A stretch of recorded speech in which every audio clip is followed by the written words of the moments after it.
Hello बच्चों, my name is Rishi Kumar Pal. आज मैं आपको class 10th unsolved set number 4 2024 code है 824 IM। इसका पहला सवाल बताऊंगा।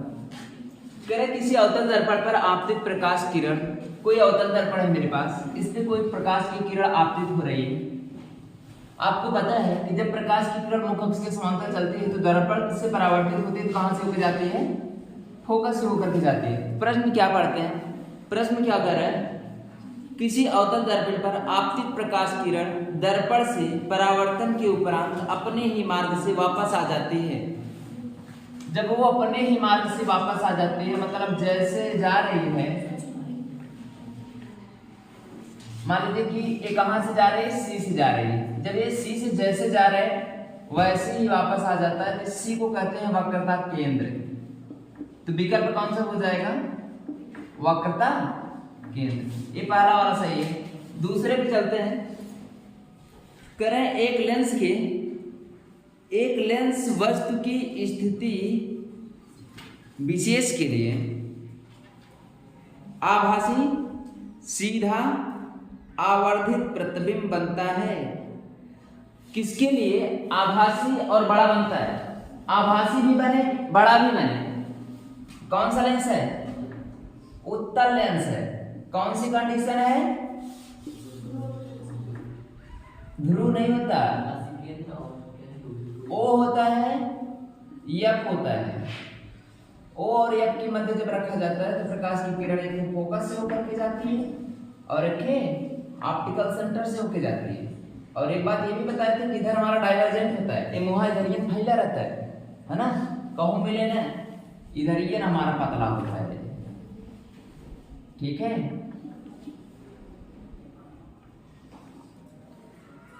ये हमारा देखिए आवर्धित है, आभासी है। आवर्धित मतलब बड़ा, ठीक है, सीधा है। ठीक है, तो कौन सा लेंस हो जाएगा? उत्तल लेंस हो जाएगा। बेटा एक मिटाने वाले दीजिए, काला और पन्ना दीजिए, तो एक मिटाने।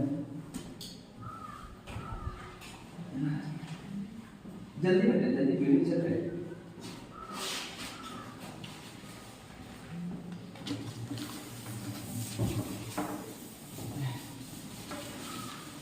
अच्छा, आप लोगों को बस एक के दो क्वेश्चन तो अटकते होंगे, एक ही दो प्रश्न रखते होंगे ना, बस उसी पे मेहनत करना है। करें नेत्र लेंस की फोकस दूरी में परिवर्तन किया जाता है। नेत्र लेंस की फोकस दूरी में परिवर्तन किया जाता है किसके द्वारा? नेत्र लेंस की फोकस दूरी में परिवर्तन किया जा सकता है। पुतली द्वारा बिल्कुल नहीं किया जा सकता, दृढ़ पटल द्वारा बिल्कुल नहीं किया जा सकता, पश्चमाभि मांसपेशी द्वारा। ठीक है, करें यहां से नेत्र लेंस की फोकस दूरी में परिवर्तन किया जा सकता है। इसका आंसर होगा, आप इसे याद करेंगे, पश्चमाभि मांसपेशियों द्वारा। ऐसा प्रश्न तब आएगा जब आपका किस्मत ठीक नहीं रहेगा, तब आएगा। ठीक है, इसका आंसर किसी को पता था? नहीं पता था ना? पता था? किसी को नहीं पता था, इक्का दुक्का को पता होगा। क्वेश्चन नंबर 4 है, करें स्वच्छ आकाश की नीले रंग के लिए उत्तरदायी प्रकाशीय घटना है। स्वच्छ आकाश नीला क्यों दिखाई देता है? अपवर्तन के कारण, प्रकीर्णन के कारण, विवर्तन के कारण, परावर्तन के कारण। आप कैसे विकल्प लगाएंगे? ये विवर्तन तो आपके सिलेबस में नहीं है, प्रकीर्णन है, हाँ प्रकीर्णन सिलेबस में है, तो आपको क्या करना है? परावर्तन तो हो नहीं सकता, विवर्तन कट गया, परावर्तन कट गया, है ना। इसमें आकाश का जैसे नीला दिखाई देना, सूर्योदय के समय सूर्य का लाल दिखाई देना, सूर्यास्त के समय सूर्य का लाल दिखाई देना, ये सब कौन सा कारण है? प्रकीर्णन के कारण, है ना। तो ये कौन सा वाला हो जाएगा? प्रकीर्णन। चौथे में आंसर हो जाएगा प्रकीर्णन। पांचवा है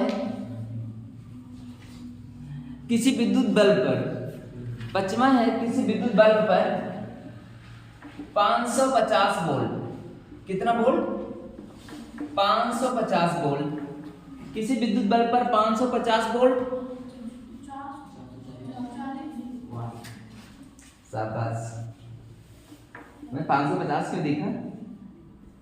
440 वोल्ट, वाट, 440 वाट।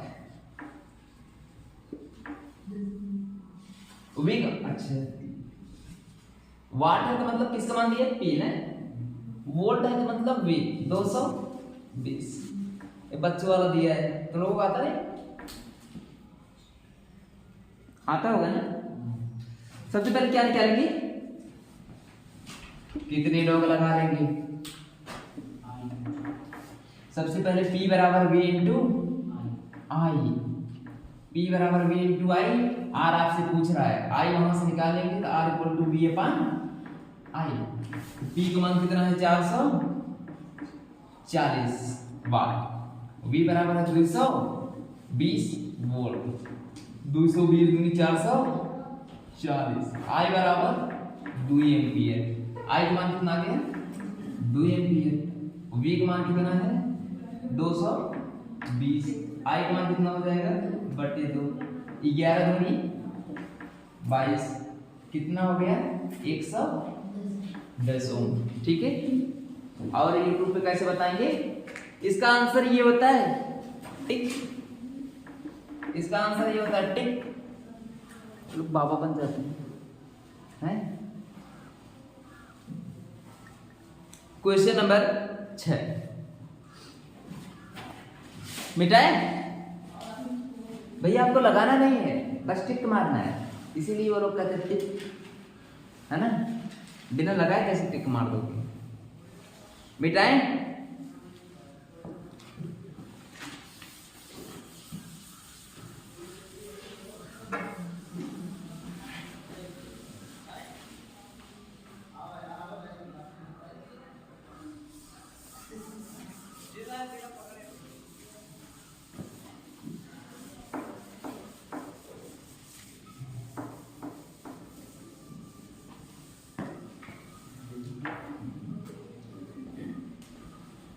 वहाँ पे लाइव चल रहा है आपकी क्लास, अगर मान लीजिए कि बैठा होगा तो, लेकिन हमारी तो 5G की है, इसे तो चल जाना चाहिए लाइव। देख बेटा, इधर छठवां आपको सुमेल करना है। क्या करना है? सुमेल। सुमेल मतलब, सुमेल मतलब सु माने, सु माने, सु माने नहीं जानते?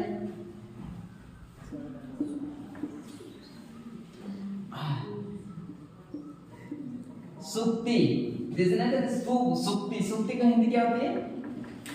सुंदर उक्ति, है ना। सु क्या कहते हैं?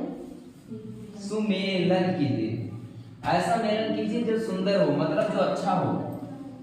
अच्छा हो मतलब सच्चा हो, मतलब सही करना है। अपने मन से कुछ भी बोलता रहता है, प्लस माइनस। दूसरा विद्युत सेल, विद्युत सेल। तीसरा वाला है,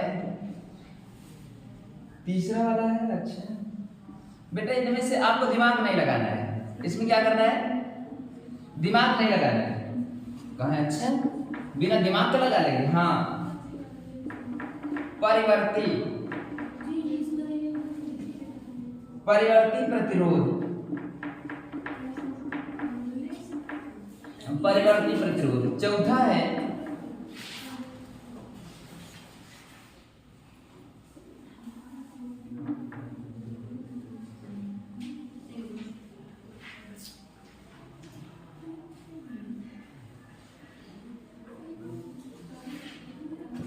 अमीटर।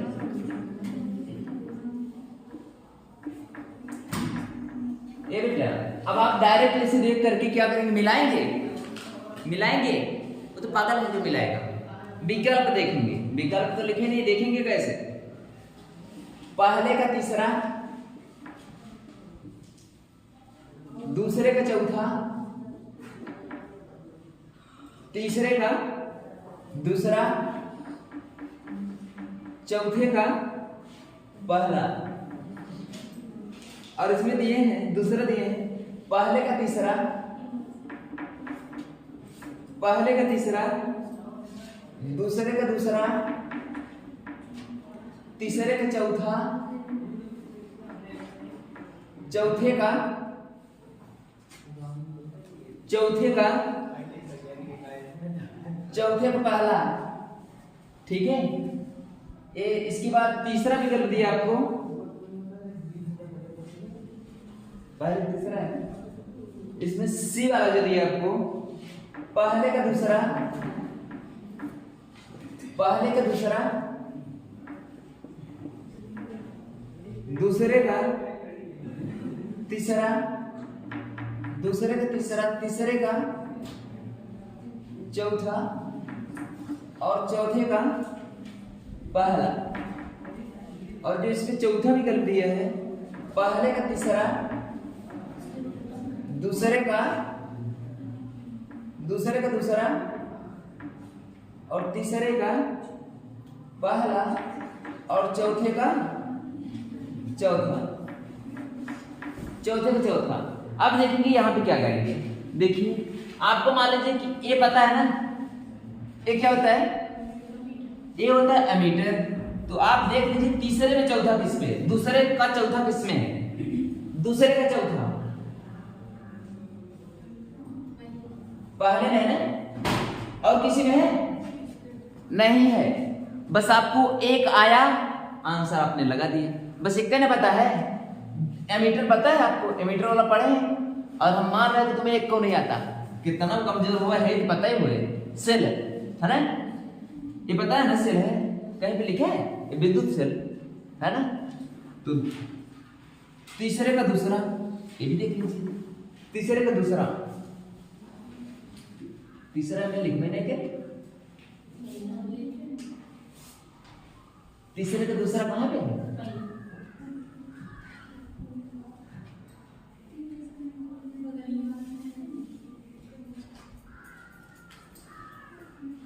पहले का तीसरा, दूसरे का चौथा। ठीक है, दूसरे का, अच्छा दूसरे का चौथा, पहले का तीसरा, अच्छा अच्छा एक सेकंड, दूसरे का चौथा सही है ना, तीसरे का दूसरा, ठीक है ना, यही है। देखिए विकल्प सही मार के भी दिख नहीं रहा है ना, ये तो गजब है। ये तीसरा वाला है, तो तीसरा कौन सा है, ये वाला है ना, किस पे जा रहा है, दूसरे पे। ये तीसरा दूसरे पे जा रहा है, मतलब पहला वाला ही सही है ना, केवल एक देख के मार देंगे।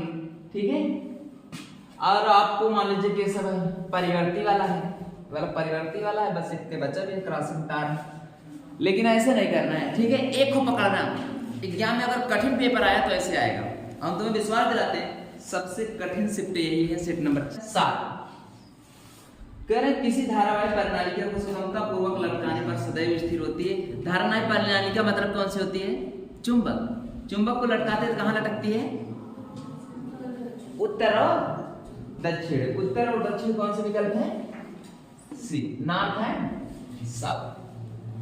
क्वेश्चन नंबर खंड, खंड आ आपका खत्म हो गया, हम चलते हैं खंड ब की तरफ। किस तरफ चलते हैं, खंड ब की तरफ।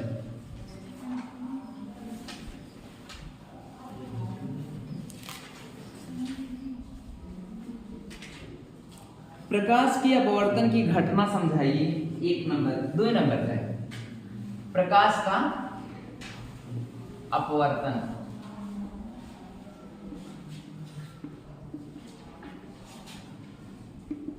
बेटा जब हम लोग कक्षा 10 में थे तो कैसे पढ़ते, जब प्रकाश की किरण एक माध्यम से दूसरे माध्यम में जाती है तो अपने माध्यम से विद्युत हो जाती है, इस घटना को प्रकाश का अपवर्तन कहते हैं। हम लोगों को लगता है हम लोग खूब तेज हैं, है ना, जब सवाल आता था मन में नहीं करता था उसको छोड़ देते थे। तो इतना तेज बताने का क्या मतलब है, मतलब समझे नहीं थे, है ना। लेकिन आपके साथ ऐसा नहीं होने देंगे। चलिए अपवर्तन से क्या समझते हैं, हम समझते हैं जो बताते हैं आपको। ये एक माध्यम है 1, एक माध्यम है 2। इसको हम ले रहे हैं कांच। क्या ले रहे हैं? कांच। लग रहा है बेटा कांच है, लग रहा है कांच है, धंस तो नहीं जाएगा, नहीं, जमावटी कांच है, ठीक है। ऊपर क्या है? वायु। वायु दिखता नहीं ना, वायु दिखता है? नहीं दिखता है। हम तुम्हें डंकी की चोट पे कहते हैं जिनको कुछ नहीं आता सिर्फ आप साल पढ़ लीजिए नैया पार है। जिनको कुछ नहीं आता सिर्फ अंसाल पढ़ ले नैया पार। रट ले, वो पढ़ न ले, रट ले, यू नो द रट ले। रटे की हिम्मत चाहिए, वो तो कहीं पे इसे बड़ी दिमाग पे लगाएंगे। चलो ठीक है। जब प्रकाश की किरण, क्या डेफिनेशन क्या बोलती है बेटा? जब प्रकाश की किरण एक माध्यम से दूसरे माध्यम में आती है तो अपने मार्ग से विचलित हो जाती है। इस घटना को क्या कहते हैं? प्रकाश का अपवर्तन कहते हैं। देखो बेटा, जाना चाहिए था सीधा, है ना, लेकिन जाएगा ये टूवर्ड द नॉर्मल, नॉर्मल के पास हो जाता है। जब प्रकाश की किरण विरल माध्यम से सघन माध्यम में जाती है तो अवलंब की तरफ झुक जाती है। इसे आई कहते हैं, इसे आर कहते हैं, ठीक है, सही है। जब प्रकाश की किरण एक माध्यम से दूसरे माध्यम में जाती है तो अपने मार्ग से विचलित हो जाती है। इस घटना को प्रकाश का अपवर्तन कहते हैं। कहाँ लिख देते तो ठीक रहा, लिख देते, तेजी से लिख ले। जब प्रकाश किरण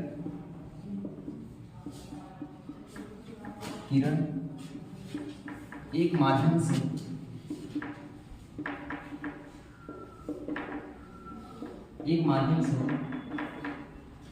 दूसरे माध्यम में जाती है, दूसरे माध्यम में जाती है तो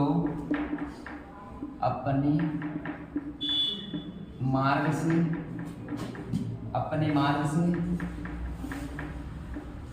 विचलित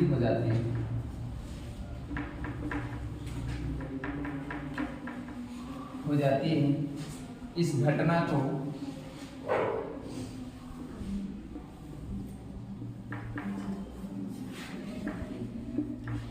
बेटा जो आप डेफिनेशन लिखे होंगे, अगर हम लिखाए होंगे तो यही लिखाए होंगे, नहीं तो बहुत कठिन लिखी होगी, है ना।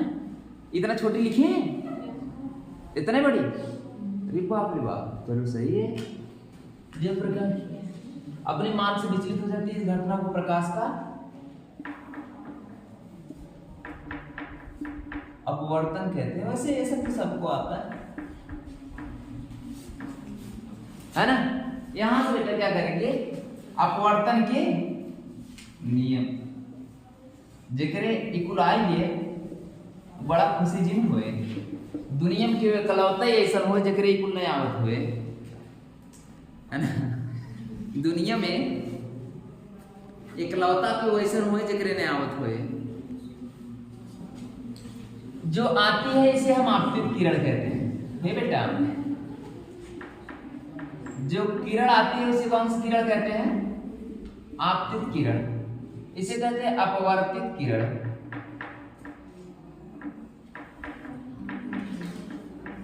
इसे कहते हैं आपतन बिंदु। ये सब लिखना बहुत जरूरी है। आपतन बिंदु। बच्चों अब हम नहीं लिखेंगे इसका नियम क्या है ना। 2 नंबर का है, 1 नंबर लिखित दे दी, 1 नंबर चित्र दे दी, हो गया ना। क्या नहीं नियमों लिखा, कहीं जब पूछना तो क्या करें लिख दी। यहां से जब प्रकाश की किरण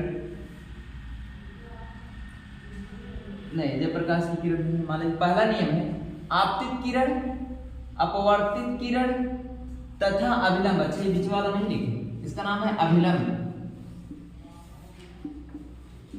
आपतित किरण, अपवर्तित किरण तथा अभिलंब तीनों एक ही तल में स्थित होता है, जिसे क्या कहते हैं? आपतन बिंदु कहते हैं। जिसे क्या कहते हैं? आपतन बिंदु कहते हैं। ठीक है, सही हो? तुम्हारा ध्यान किधर है? हाँ, तुम ढुकुल को मत बैठो, थोड़ा इधर बैठ। ठीक। आपतित किरण, अपवर्तित किरण, अभिलंब तीनों एक ही तल में स्थित होते हैं। पहला नियम हो गया। ठीक है, दूसरा नियम, किन्हीं दो माध्यम के लिए, किन्हीं दो माध्यम के लिए एक ही रंग की प्रकाश के लिए आपतन कोण की ज्या, अपवर्तन कोण की ज्या का अनुपात एक नियतांक होता है। इसे स्नेल का दूसरा नियम कहते हैं, अर्थात साइन आई बटे sine R is equal to नियतांक। इक्वल टू क्या होगा? नियतांक। साइन आई बटे साइन आर इक्वल टू नियतांक।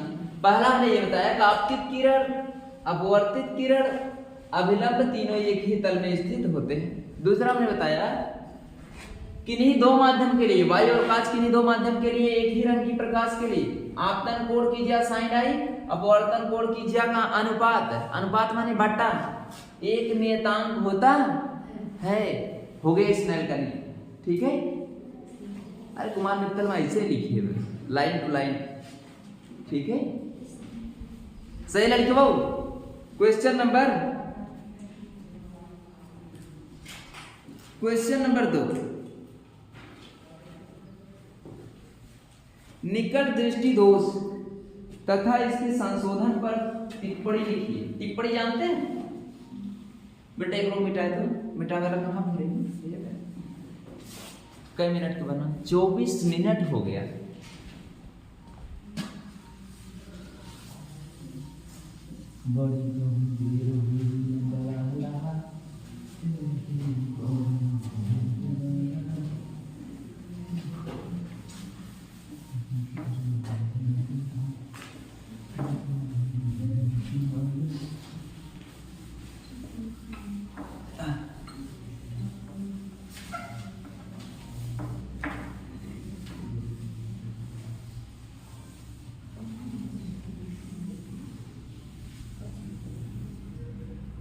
निकट दृष्टि दोष किसे कहते हैं? जिसमें निकट की वस्तु स्पष्ट दिखाई देती है, दूर की नहीं। उसे कौन सी दृष्टि दोष कहते हैं? सबको याद है? अच्छा, फिर डालेंगे निकट दृष्टि दोष। दीर्घ मतलब दूर दृष्टि दोष ना। नाम से नहीं परेशान होंगे। उपभाग खंड वह तो दूसरा है, पहले का दूसरा है।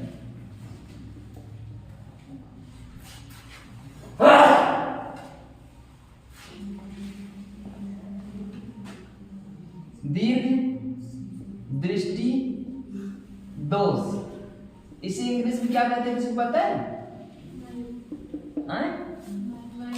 ना, वो तो निकट दृष्टि दोष है। इसे कहते हैं हाइपरमेट्रोपिया। हाइपरमेट्रोपिया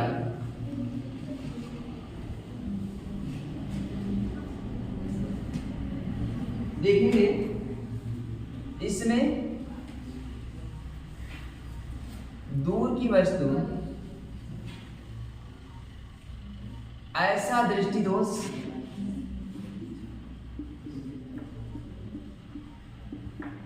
ऐसा दृष्टि दोष जिसमें दूर की वस्तु, जिसमें दूर की वस्तु स्पष्ट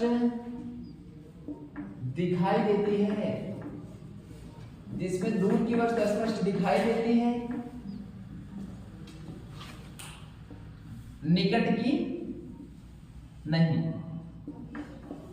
निकट की नहीं, उसे दूर दृष्टि या दीर्घ दृष्टि दोष कहते हैं।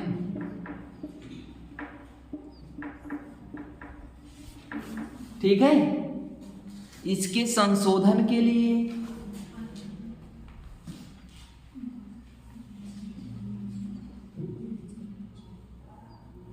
हेडिंग डाल देंगे संशोधन। कौन सी हेडिंग रहेगा? संशोधन लिखेंगे, थोड़ा बना के लिखना है। दीर्घ दृष्टि दोष, दीर्घ दृष्टि दोष, दीर्घ दृष्टि दोष के निवारण के लिए, निवारण या संशोधन के लिए, निवारण या संशोधन के लिए उत्तल दर्पण के उत्तल लेंस का प्रयोग किया जाता है।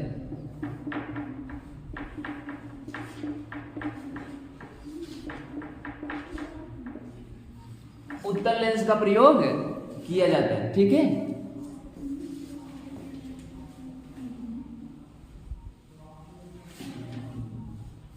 Question number 2। बेटा ये सब 2-2 नंबर के हैं। ठीक है, लिखते जाएंगे लिखते जाएंगे, जब नहीं आएगा ना तब भी हम बताएंगे आपको क्या लिखना है, क्या करना है। जब तोरे कुछ नहीं आएगा तब भी हम बताएंगे, है ना। तुम हमको बस बताना है, तुम्हें कुछ नहीं आता ऐसा हमें बताना है। आप बताएंगे हमको कुछ नहीं आता, हम आपको ऐसा ब्रह्मास्त्र देंगे आप रगडाबरा छूकर तरिए माधुरी। ठीक है, तुरंत सारा नंबर आ जाएगा तुम्हारी जेब में, जिसे कहते हैं जुगाड़।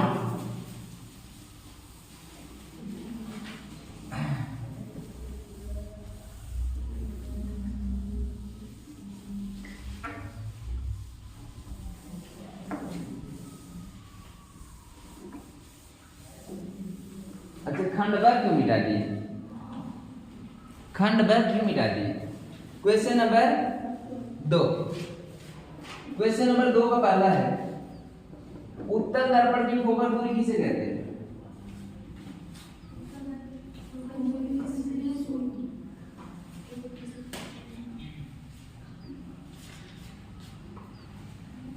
उत्तल दर्पण की फोकल दूरी किसे कहते हैं? अरे बोल भैया शाबाश। उत्तल दर्पण फोकल दूरी के लिए सूत्र लिखिए। दर्पण के लिए कोई भी हो बेटा,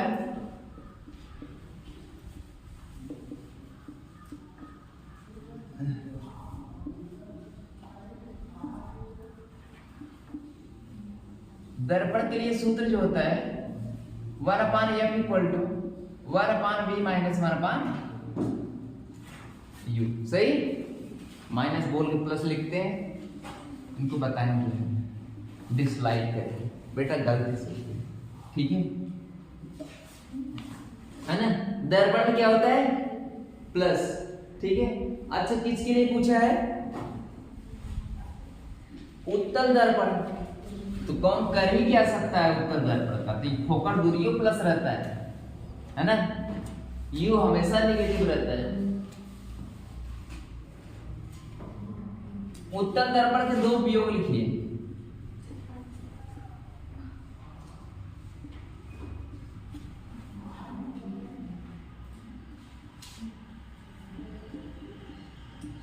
उत्तल दर्पण के 2 उपयोग। पहला ये उपयोग ये है कि स्ट्रीट लाइटों में उत्तल दर्पण का उपयोग किया जाता है ना। मतलब गलियों में जो लाइट लगी रहती है, कौन सी लाइट रहती है?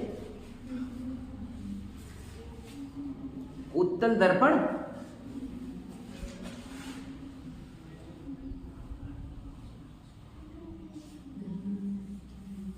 और कार के बगल शीशा जो रहता है, कार की बगल में जो दर्पण लगा रहता है, जो दर्पण लगा होता है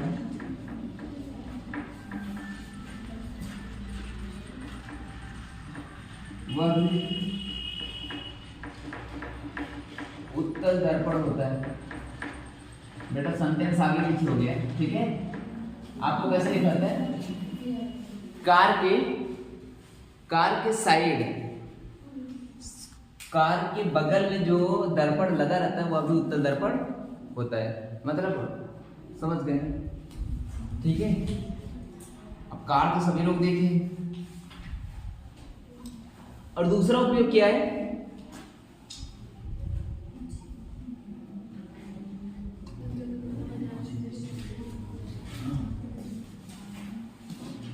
गलियों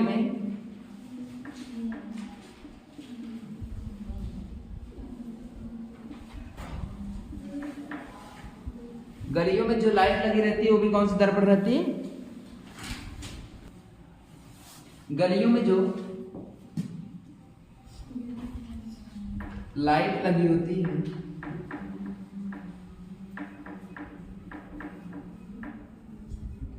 वह भी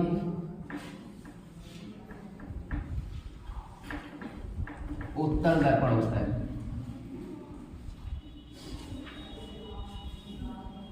बेटा लोग कहते हैं कि ऐसे नहीं आ गए 90%, ऐसे नहीं आ गए 95%।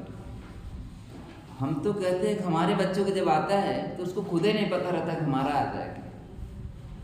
उन्हें खुद साफ रहते करे हमारा आ गया, हाँ ऐसा ही है। उन्हें खुद यकीन नहीं होता कि हमारा आ जाएगा। लोग कहते हैं कि ऐसे नहीं आया है, चलिए ठीक है।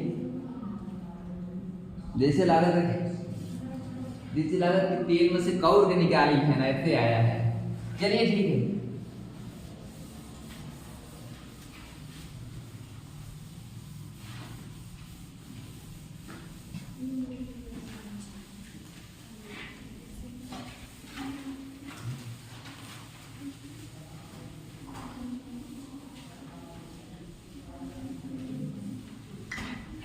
क्या बचा बेटवा, लड़की को क्वेश्चन नंबर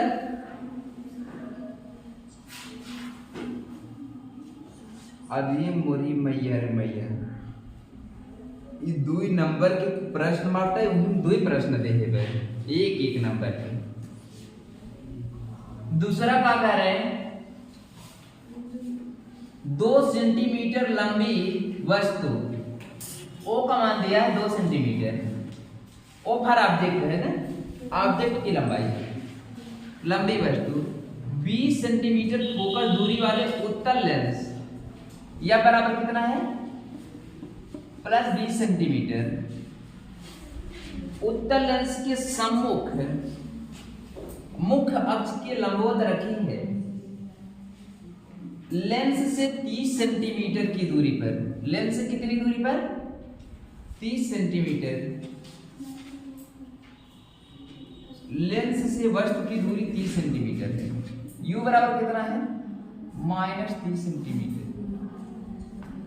प्रतिबिंब की स्थिति एवं प्रकृति ज्ञात कीजिए।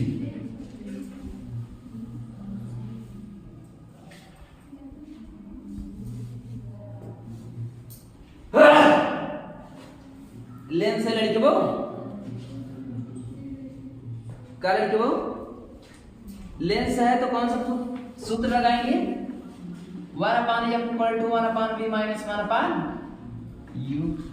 1/f का मान कितना है, 1/20। 1/u का मान निकालना है, 1/v का मान कितना है, +1/30। एक ही वाला माइनस, एक फार्मूला वाला माइनस, ठीक है। दोनों एक तरफ ले लेंगे, 1/20 - 1/30। अच्छा अंग्रेजी बोलते हैं, अभी डिसलाइक मारता हूं तुमको, है ना। कितना होगा, 1/20 - 1/30। दोनों का एलसीएम लेंगे कितना होगा, 60। दोनों का एलसीएम लेंगे कितना होगा, 60। एलसीएम कैसे लेते हैं, जब बड़ा वाला रहा वो भी पहाड़ा पढ़िए, है ना। 30 का नाम 30, लेकिन 20 नहीं काट पाए, 30 दूनी 60। दूधे पड़े ना बाहर बढ़ा के, देखा यूं काट देता है, 20 दिया 60 काट देता है, एलसीएम वही हुई है, ठीक बा। 20 दिया 60, 30 दूनी 60 1/b। अच्छा v का मान कितना आ जाए, चलो घटाएंगे कितना आ गया 1/60 1/v। v बराबर कितना है 60 सेंटीमीटर।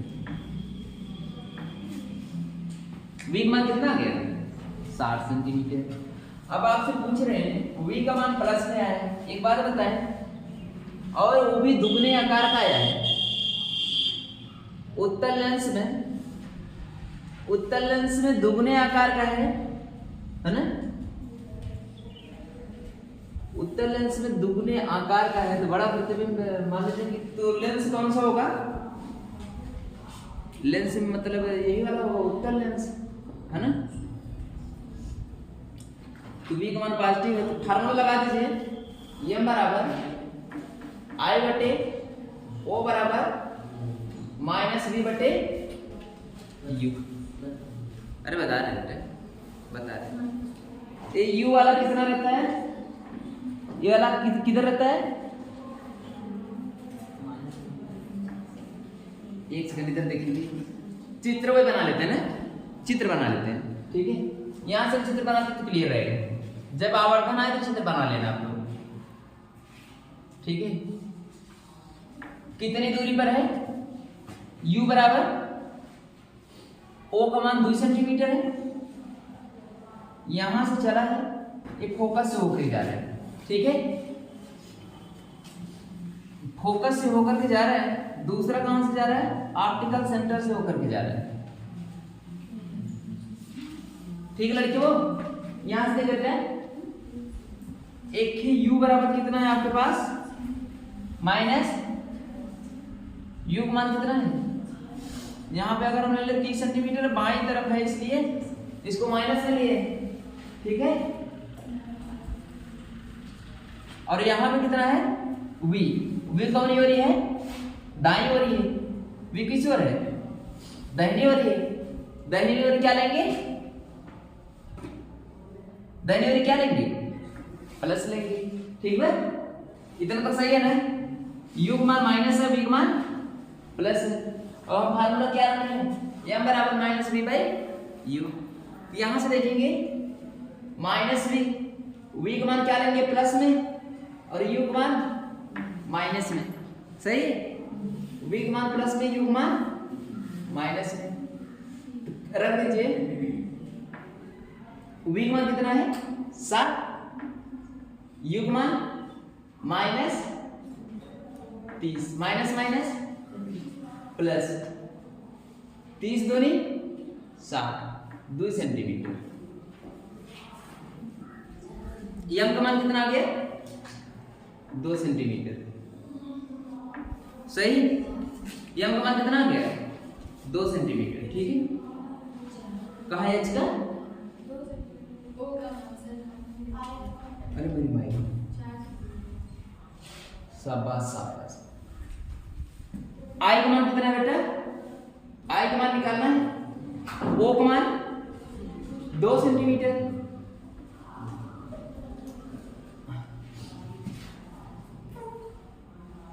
इसको इससे रहने दे। V का मान कितना आपका 60, U का मान कितना है -30। अच्छा फार्मूले में तो यहाँ पे माइनस नहीं है ना, 30 दूनी 60, इसको माइनस में रख दे, ठीक है बेटे, बताते हैं, टेंशन मत लीजिए। 30 दूनी 60, I बटे 2 बराबर कितना होगा 2, I बराबर 4 सेंटीमीटर। अच्छा एक सेकंड बेटा, माइनस, अच्छा माइनस हो गया -4 सेंटीमीटर। यहाँ से देखिए इसका फार्मूला जो था v बाई u ही होता है ना, ये वाला -4 क्या बता रहा है, नीचे की तरफ बन रहा है ना, ये वाला नीचे की तरफ बन रहा है। आंसर में माइनस नहीं दिया रहेगा, लेकिन यहाँ पे जो -4 आया है क्या बता रहा है कि नीचे की तरफ बन रहा है। ये वाला ऊपर बन रहा है तो हमने प्लस लिया, यही तो पढ़े ना। लोग कहते हैं कि इधर हम कह रहे हैं कि यही है, जो ऊपर है तो पॉजिटिव है, जो नीचे है तो नेगेटिव है, दाहिनी ओर पॉजिटिव है, बाईं ओर है नेगेटिव है। हाँ सही है ना। आंसर कितना आ गया है 4 सेंटीमीटर उल्टा बनाया, उल्टा ये सीधा तो नहीं है ना बेटा? अगर किरण आरेख बना दिए ना तो क्या मतलब गदगद हो जाएगा। क्या हो जाएगा? गदगद हो जाएगा। ठीक है। Question number 3। कितना 1 घंटे का बनेगा आगे लग रहा है। 42 मिनट तो हो ही गया। 42 मिनट हो गए। मेरे काम है बेटा तो बेटा लोगों को तो सब आ रहा है बेटा। जो लोग अंशांक का नोट्स नहीं बना रहे ना उनका नाम मूर्खों की श्रेणी में आएगा। कौन सी श्रेणी में? क्योंकि सारे प्रश्न इसी अंशांक से मैच करेंगे। सारे प्रश्न इसी अंशांक से मैच करेंगे। यदि आप यहीं से नहीं लगाएंगे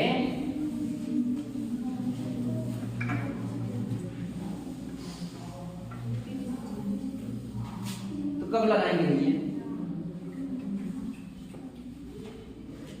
कहां से लगाएंगे? क्या कह रहा है? किसी चुंबकीय क्षेत्र में धारावाही चालक पर लगने वाला बल किन किन कारकों पर निर्भर करता है? शायद प्रश्न कराया गया है ना?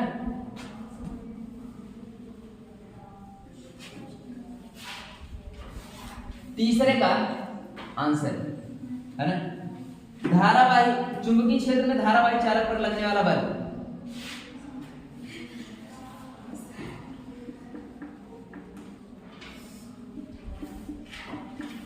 चुंबकीय क्षेत्र में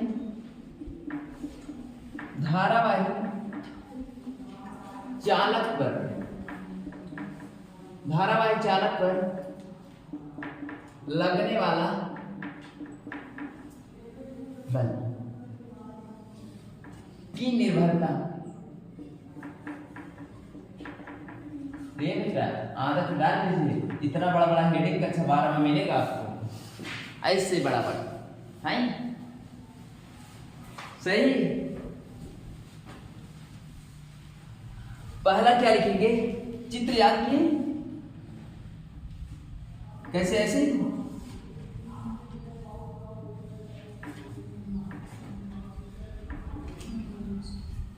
और यहां से क्या था? ये कैसे था है ना? अगर इसको बी की दिशा माने, इसको एफ की दिशा। थोड़ा चित्र देखो बेटा, चित्र देखो तो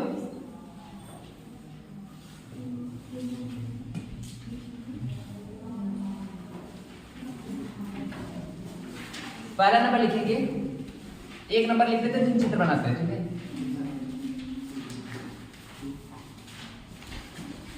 चालक पर लगने वाला बल, चालक पर लगने वाला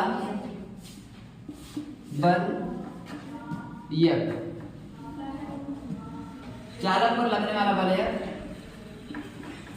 चालक तार की लंबाई के अनुक्रमानुपाती होता है।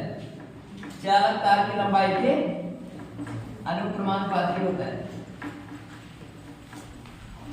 ठीक है, अनुक्रमानुपाती होता है। अर्थात नीचे से एक लाइन लिखेंगे, अर्थात या फिर द डायरेक्टली प्रोपोर्शनल टू, यह समीकरण नंबर 1। ठीक है। नंबर 2 क्या लिखेंगे? चालक पर लगने वाला बल, चालक पर लगने वाला बल, चालक पर लगने वाला बल यह चालक तार में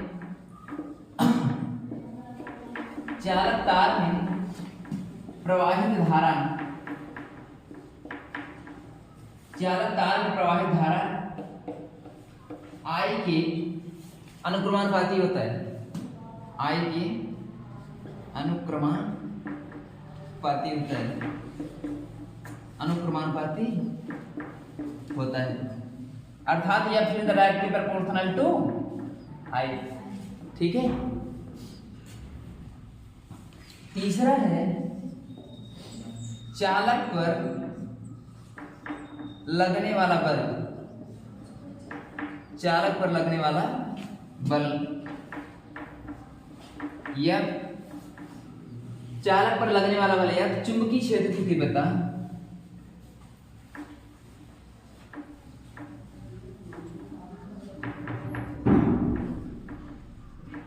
चुंबकीय क्षेत्र की तीव्रता चुंबकीय क्षेत्र की तीव्रता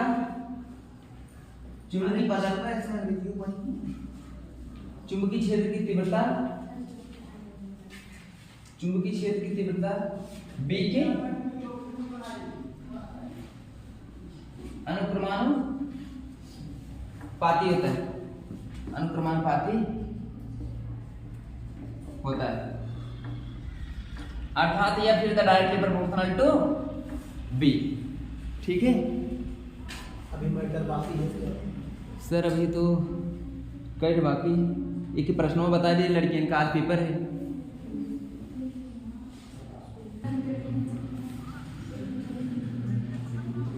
हाँ बेटा, तो यहां से देखेंगे दिया चुंबक तथा धारावाही परिनालिका में अंतर लिखिए। ये आपका ना तो सीरीज में मिलेगा ना ही बुक में मिलेगा, सिर्फ मिलेगा मेरे चैनल पे मिलेगा। इसलिए आप क्या करेंगे, इसको सब्सक्राइब करिए, कहीं पे भी ढूंढेंगे नहीं मिलेगा, सिर्फ मिलेगा यहीं पे। चलिए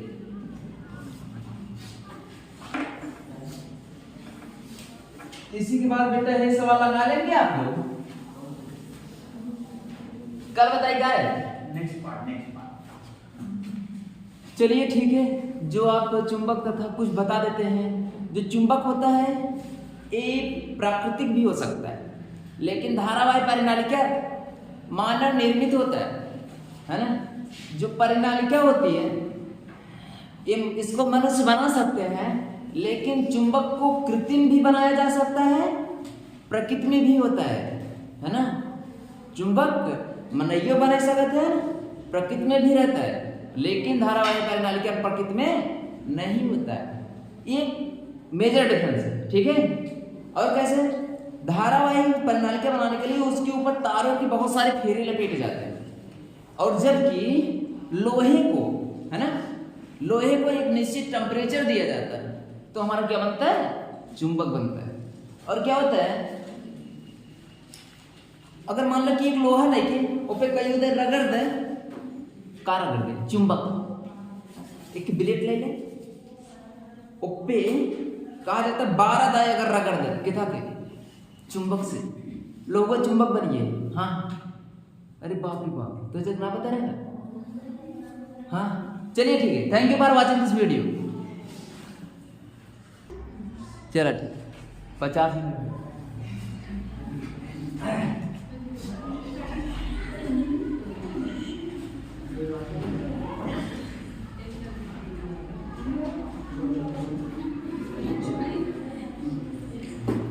जैसा कि आप लोग जानते हैं कि इस चैनल पर आपको अभी तक जो सूचनाएं मिली हैं वो केवल आपको फिजिक्स और गणित का, समझ रहे हैं। और अब से हम प्रयास करेंगे कि आपको केमिस्ट्री और बायोलॉजी को भी अंशांश मिलेगा। तो आज आपका शुभारंभ कर रहे हैं आपकी इस अपने चैनल पर केमिस्ट्री का सेट नंबर 4 है, IM 824, जिसका मैं बहुविकल्पी प्रश्नों से आपका शुभारंभ करता हूं और इन्हीं प्रश्नों के साथ आपकी परीक्षा की तैयारी कराने का प्रयास करता हूं। और ईश्वर से प्रार्थना करूंगा कि आप सब अच्छे से अच्छे अंक लाएं, और ये प्रयास करूंगा कि आप विज्ञान में पूरे स्टेट में सबसे अधिक नंबर लाएं, क्योंकि जो जानकारी मैं यहाँ पर दूंगा वो शायद ही किसी कोई गांव का टीचर आपको देगा, और पढ़ाने का तरीका भी थोड़ा गाँव वाला रहेगा, रिसियाइएगा नहीं, हम बता दे। चलिए आइए हम चलते हैं, आपको भाग 2 केमिस्ट्री आपको पढ़नी है, रसायन विज्ञान है, बहुविकल्पी प्रश्न आज आपको सॉल्व कराते हैं। तो हम शुरू करते हैं। पहला बहुविकल्पी प्रश्न है, प्रश्न संख्या 8 से आपका चालू होता है। कह रहा है कि निम्नलिखित में से कौन सी धातु कमरे के तापमान पर ठोस अवस्था में नहीं होती है। इसके कहने का मतलब यह है, प्रश्न ये कह रहा है कि कौन सी धातु ऐसी है जो कमरे के तापमान पर द्रव अवस्था में पाई जाती है। यहां पर आपको 4 विकल्प दिया है मैग्नीशियम, मरकरी, कॉपर और एल्युमिनियम। आपको बता दें जानकारी के लिए कि पूरे आवर्त सारणी में, जैसा कि आपका दुर्भाग्य रहा कि आपकी एक जानकारी कट गई आपके सिलेबस से, जिसका नाम था तत्वों का आवर्ती वर्गीकरण, वो चैप्टर आपका कट गया, नहीं तो वो जानकारी भी आपको यहाँ पे मिलती। हालांकि यहाँ पर आपको हम बहुत इंपॉर्टेंट क्वेश्चन है जो प्रतियोगी परीक्षाओं में पूछा जाता है अक्सर। आप देखेंगे कि यहाँ पे पूछा है कि कौन सी धातु कमरे के ताप पर ठोस अवस्था में नहीं होती, इसका मतलब द्रव अवस्था में। तो द्रव अवस्था में पाई जाने वाली कुल 4 धातुएं हैं, मोटी मोटा आप जान लीजिए।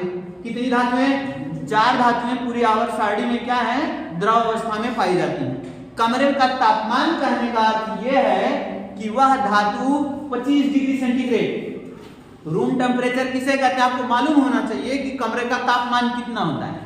सामान्य तापमान को हम कमरे का तापमान कहते हैं एट द 25 डिग्री सेंटीग्रेड तापमान। जो आपका 25 डिग्री सेंटीग्रेड तापमान होता है वो कमरे का तापमान होता है। अर्थात सामान्य अवस्था में कौन सी धातु ऐसी है जो द्रव अवस्था में पाई जाती है। अब क्वेश्चन का मतलब समझ में आ गया, तो आइए हम आंसर पे चलते हैं। 4 धातुएं हैं। एक धातु है जो फर्स्ट ए वर्ग में पाई जाती है जिसका नाम सीजियम है। दूसरी धातु है जो सेकेंड ए वर्ग में पाई जाती है जिसका नाम बेरियम है, ठीक। और तीसरी धातु आपका जो है डी ब्लॉक में पाई जाती है, गैलियम है, ठीक। और चौथी धातु आपकी क्या है, मरकरी, पी ब्लॉक में पाई जाती है। एक आ धातु भी होता है, कभी कभी वो भी पूछता है कि किसी एक ऐसे आ धातु का नाम बताइए जो द्रव अवस्था में पाई जाती है। तो 5वां क्या है आपका, ब्रोमीन। तो 5 एलिमेंट ऐसे हैं जो पूरे आवर्त सारणी में क्या होते हैं, द्रव अवस्था में पाए जाते हैं। तो आप बात किसकी कर रहा है, ध्यान देना है आपको, धातु की बात कर रहा है, आ धातु की बात नहीं कर रहा है। मतलब आपको ऐसी धातु चुननी है कि जो का हो, जिस अवस्था में हम लोग रह रहे हैं साधारण तापमान में, धातु का हो, द्रव अवस्था में हो, पानी जैसी दिखती हो। अब देखिए मैग्नीशियम, ये साधारण ताप पर क्या होती है, ठोस होती है, द्रव अवस्था में नहीं होती मैग्नीशियम। दूसरा है आपका मरकरी। मरकरी में भी आप लोग शायद देखे होंगे, नहीं देखे होंगे तो बता देते हैं, जाके देख लीजिएगा कहाँ मिलेगा। डॉक्टर हैं आप लोगों के गांव में कि नहीं है? अरे सॉरी हम तो भूल गए, हम भी खुद ही प्राथमिक पशु चिकित्सक हैं, कभी आपको दिखा देंगे हैं, ठीक। ये कहा है मरकरी। डॉक्टर लोग जो थर्मामीटर लिए रहते हैं उसके नोक में देखिए चमकीले रंग की धातु लगी होती है, वो क्या होती है, मरकरी होती है। देखो जैसे ही बस शरीर के हिस्से से टच होती है वो क्या होती है, भागने लगती है इधर उधर, जिससे आपके शरीर का तापमान पता चल जाता है। रीडिंग बना होता है, पाठ्यांक बना होता है। वो धातु क्या है, जैसे ही अधिक टेम्परेचर पे जाएगी सामान्य ताप पर उतर रहेगी, जैसे ही किसी को गर्म करोगे तो उबलेगा कि नहीं, जब आपका टेम्परेचर हाई रहेगा तो ऊपर भागने लगता है, कम बेसी वो बताता है। तो मरकरी जो है आपकी क्या है, सामान्य अवस्था में किस ताप पर रहती है, द्रव में रहती है, ठीक है। तो कहा है प्रश्न समझिएगा, निम्नलिखित में से कौन सी धातु कमरे के ताप पर ठोस अवस्था में नहीं होती है। ठोस अवस्था में नहीं होती है मतलब पूछ क्या रहा है, द्रव पूछ रहा है। द्रव मतलब ही कौन सी है, मरकरी आपकी धातु मिल गई। हमने 4 धातु बताया था, सीजियम, बेरियम, गैलियम, मरकरी, 4 धातुएं जो द्रव अवस्था में पाई जाती हैं। तो आपकी मरकरी क्या है, ऑप्शन सही है। इधर कॉपर भी आपको मिलता है, कॉपर का तार देख लीजिए यहीं कहीं होगा, वो भी ठोस अवस्था में पड़ा हुआ है। एल्युमिनियम आपके पास देखिए दरवाजे लगे रहते हैं, वो भी किस अवस्था में मिलता है, ठोस अवस्था में मिलता है। तथा आपका उत्तर क्या होगा, मरकरी। समझ में आया, आगे चलते। दूसरा प्रश्न कह रहा है अम्ल एवं क्षारक की अभिक्रिया से प्राप्त होता है। हमने आपको बताया है अम्ल और क्षारक, बहुत ही इजी प्रश्न है। आपको बताया गया था जब मैं पढ़ा रहा था अम्ल क्षार एवं लवण पाठ, तो उसमें आपको एक बताया गया होगा कि अम्ल और क्षारक क्या होते हैं, ठीक है। जो क्या करते हैं, ऐसे क्षार जो क्या करते हैं, जलीय विलयन में केवल हाइड्रोजन आयन देते हैं, और ठीक है, या ऐसे पदार्थ जो क्या करें, जलीय विलयन में केवल हाइड्रोजन आयन देते हैं, उन्हें क्या कहते हैं, अम्ल।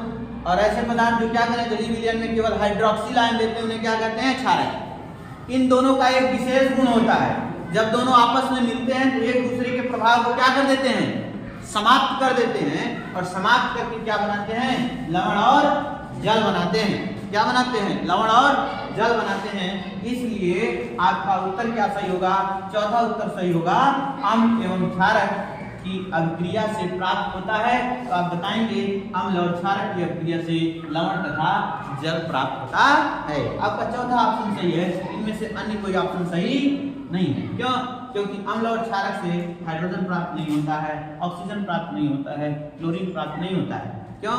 क्योंकि ये एक दूसरे के प्रभाव को क्या कर देते हैं, समाप्त कर देते हैं। और इस अभिक्रिया को किस नाम से जाना जाता है, उदासीनीकरण।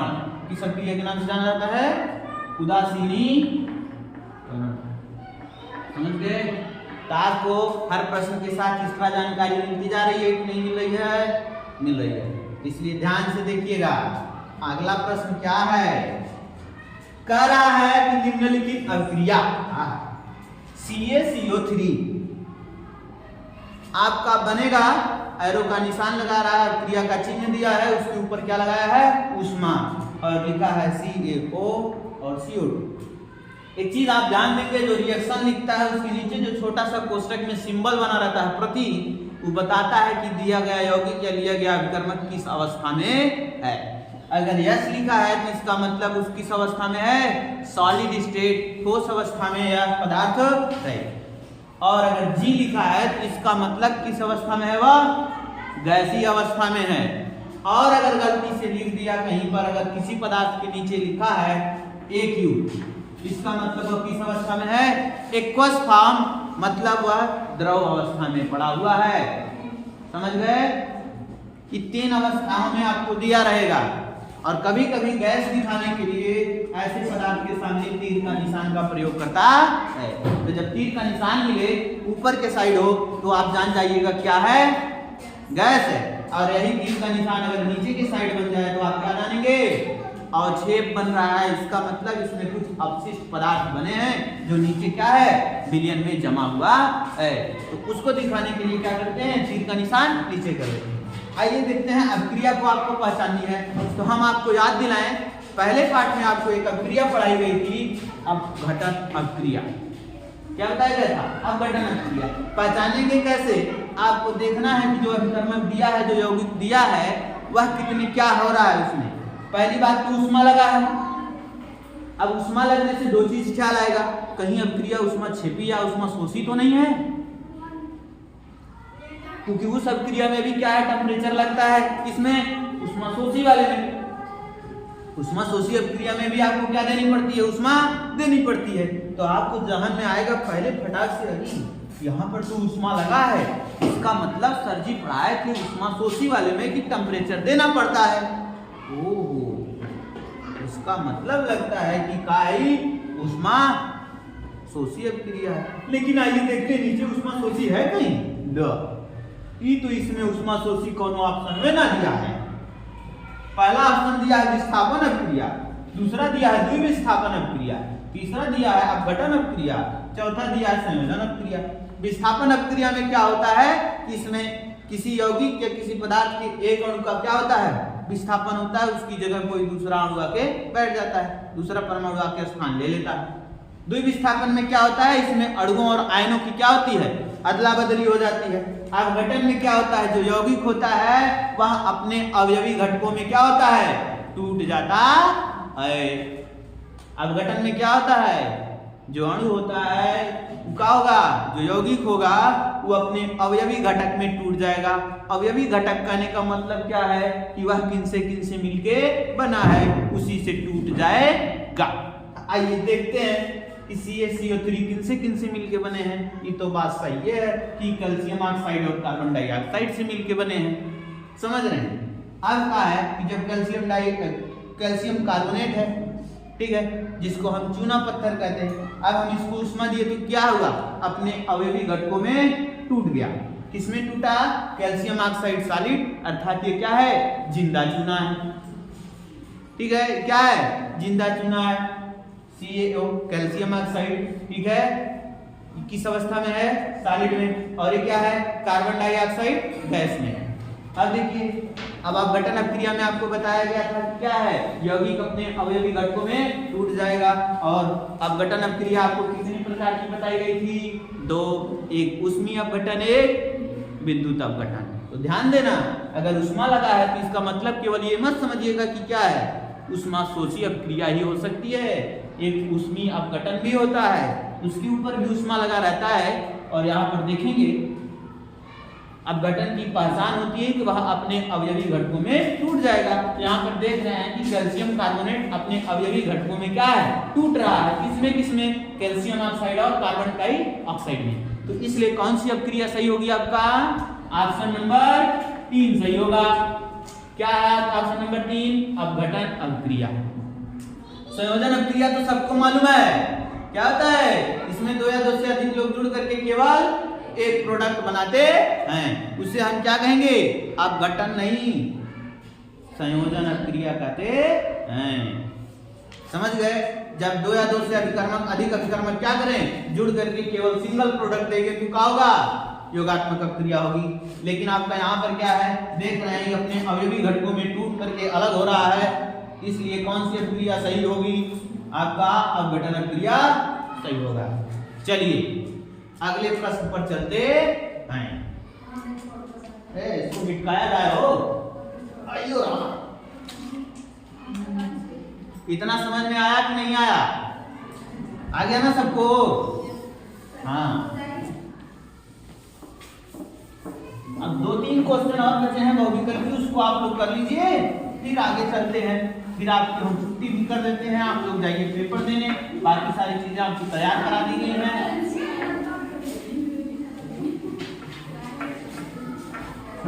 प्रयास करेंगे जल्दी कराएंगे आपका, टेंशन ना लीजिए, बहुत ज्यादा टाइम नहीं लेंगे। या लीजिए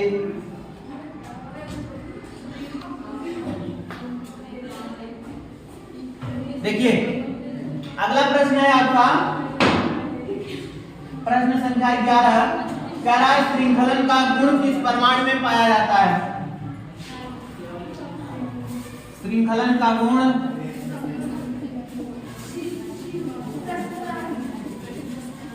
किस परमाणु में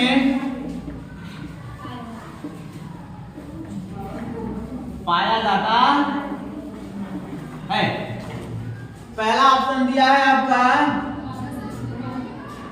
कार्बन, दूसरा ऑप्शन नाइट्रोजन, तीसरा ऑप्शन O फॉर ऑक्सीजन, और चौथा ऑप्शन F फॉर फिश होता है कि क्लोरीन हो। ठीक है, F फॉर क्या होता है, क्लोरीन। अभी तक आप फिश वाला मत पढ़ाई पढ़िएगा, न तो बोर्ड की परीक्षा में F फॉर फिश फिसल जाएंगे तो मैटर गड़बड़ हो जाएगा। हाँ, F फॉर आप क्लोरीन ही पढ़िएगा। चलिए आप देखिए, कह रहा है श्रृंखलन का गुण किस परमाणु में पाया जाता है। हमने आपको चौथा पार्ट पढ़ाया था, पक्का है। उस पार्ट का नाम था कार्बन तथा उसके यौगिक, क्लियर। उसमें आपको एक हेडिंग पढ़ाई गई होगी, कार्बन की सर्वतोमुखी प्रकृति। उसमें आपको उसकी प्रकृति के बारे में बताया गया, उसकी संयोजकता के बारे में बताया गया, उसके आबंध गुण के बारे में बताया गया, ठीक है। और कार्बन ही पूरे आवर्त सारणी में एक ऐसा एलिमेंट है जो चारों तरफ से बंध बनाने की क्षमता रखता है और अपने परमाणुओं को जोड़ने की सबसे प्रबल गुण पाया जाता है। इसलिए आप देखो, जब यूपीएससी पढ़ा रहे थे, CH3 CH2 धड़ धड़ धड़ धड़ खूब जोड़ रहे थे, और आप लोग नाम भी खूब लिख रहे थे उस टाइम। तो कौन कार्बन उसमें मिल रहा था, खूब वह CC खूब मिल रहा है। एक मतलब एक कार्बन, 2 कार्बन, 3 कार्बन, 4 कार्बन, सबके पास जोड़ने की क्षमता थी। और कोई एलिमेंट ऐसा नहीं है जिनके पास क्या हो, इतना अधिक श्रृंखला बनाने का गुण पाया जाता हो। वह अपने साथी परमाणुओं को क्या करता है, अधिक मात्रा में जोड़ने की क्षमता रखता है। और इसलिए कार्बन में क्या होता है, श्रृंखलन का गुण सबसे अधिक पाया जाता है। और ऑप्शन आपका सही कौन होगा, कार्बन। आगे चलिए,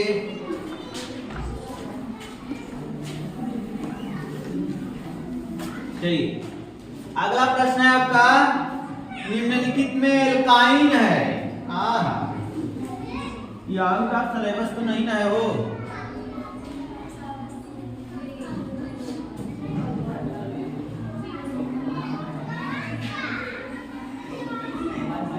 निम्नलिखित में एल्काइन है।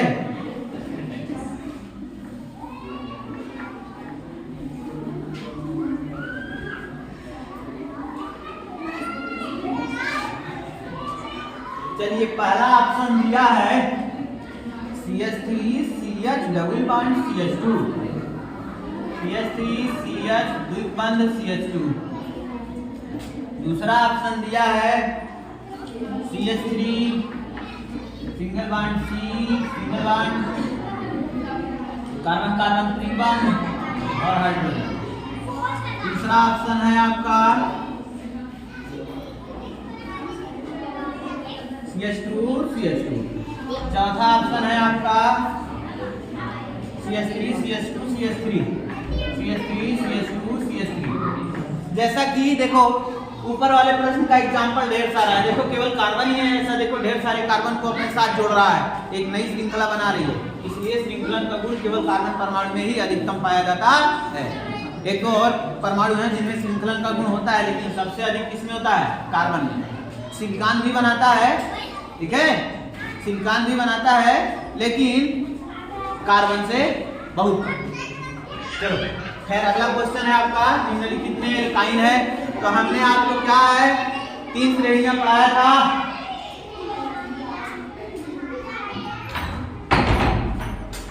हमने आपको 3 श्रेणियां पढ़ाया था। कितनी श्रेणी? 3 श्रेणी, एल्केन श्रेणी, एल्कीन श्रेणी और एल्काइन श्रेणी। 3 श्रेणियां आपको बताई गई थी, जिसमें एल्केन श्रेणी में बताया गया था कि कार्बन कार्बन की क्या होता है, सिंगल बंध द्वारा जुड़ा होगा तो एल्केन श्रेणी होगी, और यदि कार्बन कार्बन द्वितीय बंध से जुड़ा होगा तो कौन सी श्रेणी होगी? एल्कीन श्रेणी होगी। और यदि कार्बन कार्बन के बीच कौन सा बंध होगा? तृतीय बंध होगा तो कौन सी श्रेणी होगी? एल्काइन श्रेणी होगी। तो प्रश्न कौन सा पूछा है आपसे? एल्काइन पूछा है। तो खोजिए भैया इसमें कौन सा कार्बन कार्बन के बीच तृतीय बंध उपस्थित है।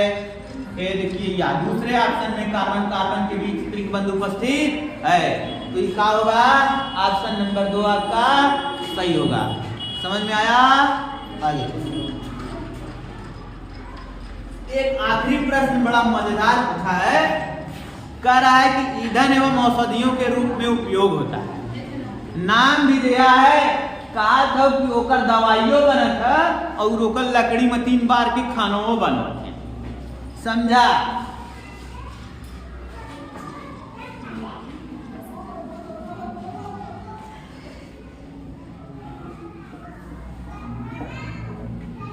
ईंधन एवं औषधियों के रूप में उपयोग होता है। प्रश्न लिख दे रहा हूं, आप लोग थोड़ा ध्यान देंगे।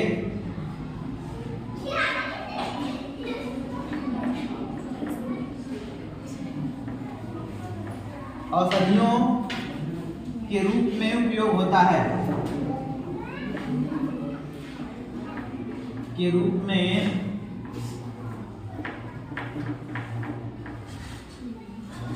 उपयोग होता है। चलिए पहला ऑप्शन दिया है आपका एथेनॉल,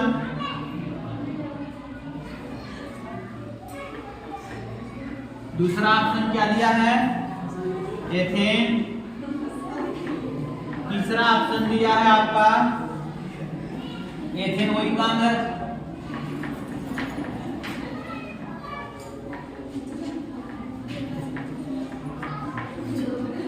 चौथा ऑप्शन दिया है प्रोपेन।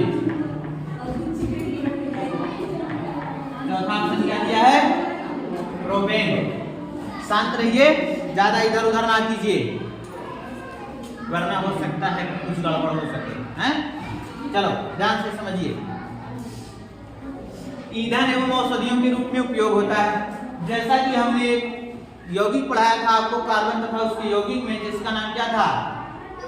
Ethanol, C2H5OH। ठीक है, 2 यौगिक आपको पढ़ाए गए हैं कार्बनिक में।